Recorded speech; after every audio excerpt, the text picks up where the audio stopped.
नमस्कार मित्रांनो, स्वागत आहे आपणा सर्वांचं मनपूर्वक पुन्हा एकदा आपल्या एज्युकेशनल युट्यूब चॅनलमध्ये. मित्रांनो, शिक्षक भरतीची जर तयारी करीत असाल, शिक्षक अभियोग्यता आणि बुद्धिमत्ता चाचणी तुम्ही दिलेली असेल, तर तुमच्या सर्वांकरिता अतिशय आनंदाची बातमी आहे. यामुळे काय होणार आहे की तुम्हाला या भरतीमध्ये जास्तीत जास्त स्कोप निर्माण होणार. आज आपण त्या जीआर विषयी माहिती घेणार आहोत, ज्या जीआर मुळे पेसा क्षेत्रामध्ये आता इतर कॅटेगरीजच्या उमेदवारांना देखील काय असणार आहे, संधी मिळणार आहे. ही संधी कशी असणार आहे आणि पेसा क्षेत्र म्हणजे काय आणि यामध्ये कशा प्रकारे जे वेगवेगळे 17 वेगवेगळे संवर्ग होते, त्या संवर्गांची पदभरती करण्याच्या संदर्भात ज्या काही निर्देशक अशा सूचना आहेत, मार्गदर्शक सूचना आहेत, त्या निर्गमित करण्यात आलेल्या आहेत आणि त्याच्यानुसार इथून पुढे भरती होणार आहे. शिक्षक भरतीमध्ये जाहिराती अपलोड करण्याची प्रक्रिया सुरू झाली आहे. ही 1 मे पासून तर 31 मे 2026 पर्यंत चालणार आहे. या एका महिन्याच्या या पूर्ण प्रोसेसमध्ये जागा जाहिराती ह्या अपलोड करणे सुरू असतील. आस्थापनांना ते काय करायचं आहे, पोर्टलला त्या जागा द्यायच्या आहे. सध्या अभियोग्यता धारण केलेल्या उमेदवारांनी फक्त या जागांवर लक्ष ठेवायचं, कारण आता तुम्हाला यामध्ये प्राधान्यक्रम देण्यासाठी अजून संधी उपलब्ध झालेली नाहीये. पण ही संधी लवकरच मिळू शकते. ही संधी कधी मिळू शकते मित्रांनो, तर ही आपल्याला जून महिन्याच्या अखेरपर्यंत ही संधी मिळू शकते की आपल्याला या ठिकाणी प्राधान्यक्रम देण्याची संधी मिळू शकते. पण आता आजच्या व्हिडिओमध्ये आपण पेसा क्षेत्र म्हणजे काय की panchayat extension to the schedule areas, हा जो ऍक्ट आहे तो 1996 ला झालेला आहे. आणि हे जे या पेसा क्षेत्रा अंतर्गत जे वेगवेगळे 17 संवर्ग होते, त्याची भरती कशी करावी या संदर्भात 50% जागा ह्या एसटी कम्युनिटीला आणि 50% जागा ह्या ओपन कॅटेगरीला द्यायच्यात, असं या ठिकाणी स्पष्ट केलेलं आहे.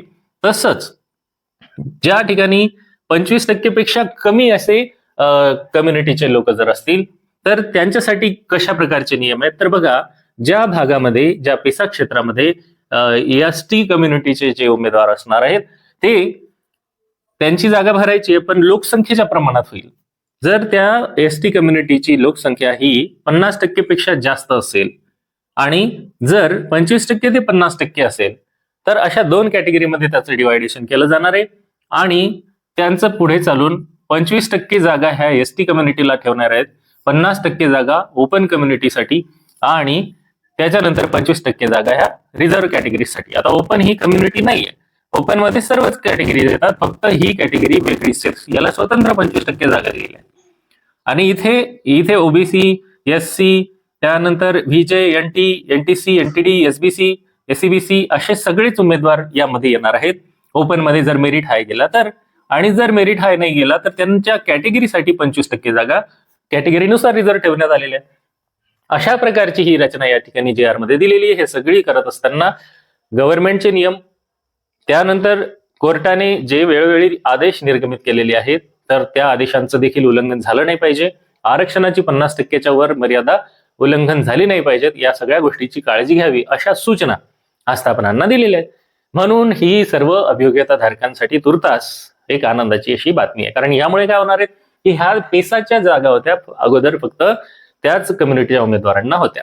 कारण पेसाचा अर्थच काय होता की panchayat extension to the schedule areas, म्हणजे जे एरियाज असायचे ते त्या भागात राहणाऱ्या ज्या शेड्यूल ट्राईब कम्युनिटीज आहेत त्यांच्यासाठी, त्यांच्या विकासासाठी, त्या नोकऱ्या देखील त्या भागात त्यांनाच द्यायच्या.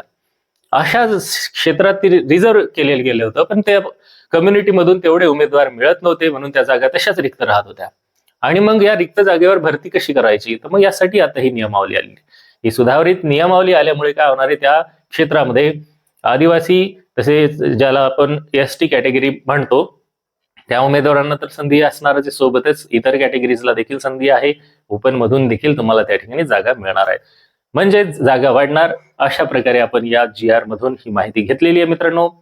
त्यामुळे पॉझिटिव्ह राहा. जे काही तुमचा स्कोअर असेल त्यानुसार प्राधान्यक्रम देताना देखील विशेष काळजी कशी घ्यायची या संदर्भात देखील आपण वेळोवेळी आपल्या चॅनलच्या माध्यमातून विविध व्हिडिओज बनवत असतो. त्या व्हिडिओजला तुम्ही काळजीपूर्वक बघा. त्यानंतर तुम्हाला इतर काही माहिती आवश्यक असेल तर आपल्या चॅनलच्या टेलिग्राम लिंकला तुम्ही जॉईन होऊ शकता. त्यामध्ये देखील तुम्हाला आवश्यक ती सर्व माहिती, व्हिडिओज, लिंक, पीडीएफ मिळत जातील. आशा आहे तुम्हाला हा व्हिडिओ आवडला असेल तर व्हिडिओला लाईक करा. चॅनलवर नवीन असाल चॅनलला सबस्क्राईब करा. बेल आयकॉनला प्रेस करा, जेणेकरून तुम्हाला शिक्षक भरती, पवित्र पोर्टल तसेच इतर स्पर्धा परीक्षांच्या विषयी महत्त्वपूर्ण माहिती मिळत जाईल. पुन्हा भेटूया नवीन व्हिडिओमध्ये नवीन माहिती. तोपर्यंत आपल्या सर्वांना खूप खूप शुभेच्छा.